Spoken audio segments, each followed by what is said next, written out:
So we just made some new announcements this week. Can you give me a little bit more information on that? Yeah, absolutely. So back at SUSECon in April, we announced the SUSE AI Factory and the SUSE AI Factory with NVIDIA.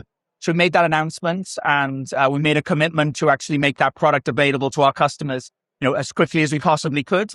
And on Monday of this week, we officially took those technologies generally available. So now available for our customers to use. So you have SUSE AI Factory, which is kind of our flagship digital assembly line experience for running and managing AI workloads in the underlying infrastructure at scale. We really focus on kind of providing a catalog, blueprints for fast time to value, AI-aware observability, zero trust security, all wrapped up on top of the full end-to-end green stack based around, Rancher Prime and SUSE Linux Enterprise Server underneath for covers. And then we kind of supercharge that experience with our SUSE AI Factory with NVIDIA. This embeds NVIDIA AI Enterprise, which is NVIDIA's flagship AI software suite, on top of the factory experience. So customers have that truly embedded experience, unified support from us. We're responsible for the user experience, the deployment, lifecycle management, and end-to-end validation of that entire stack. So that's, a huge amount of interest for customers. And then a couple of days ago with our friends here at Vultr, we announced SUSE AI Factory with NVIDIA on Vultr infrastructure.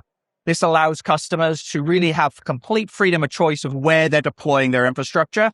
For many of our customers, that will be on-premise, at the edge, within the data center, or now indeed having a full choice to be able to provision on a public cloud infrastructure provided by our friends here at Vultr. One of the other key topics we heard from the beginning of the summit is sovereignty. Yes. How AI and sovereignty work together? What was the message around that? Yeah, absolutely. There's a lot of focus on digital sovereignty, data sovereignty, and especially with us being here in Europe, there's of course a lot of emphasis on having alternative maybe options and a focus on where your infrastructure is actually running and where does it come from. So when we talk about sovereignty, I like to describe it more as providing autonomy, independence, operational resilience, and business continuity for organizations that we work with.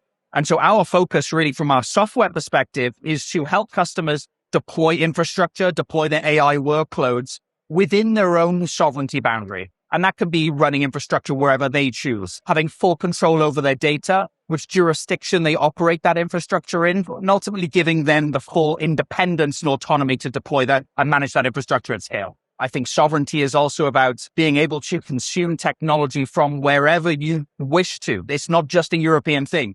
Often we fall into this trap of thinking that digital sovereignty is a European thing. It's not. Every organization in the world should be concerned about their resiliency plans, their business continuity plans.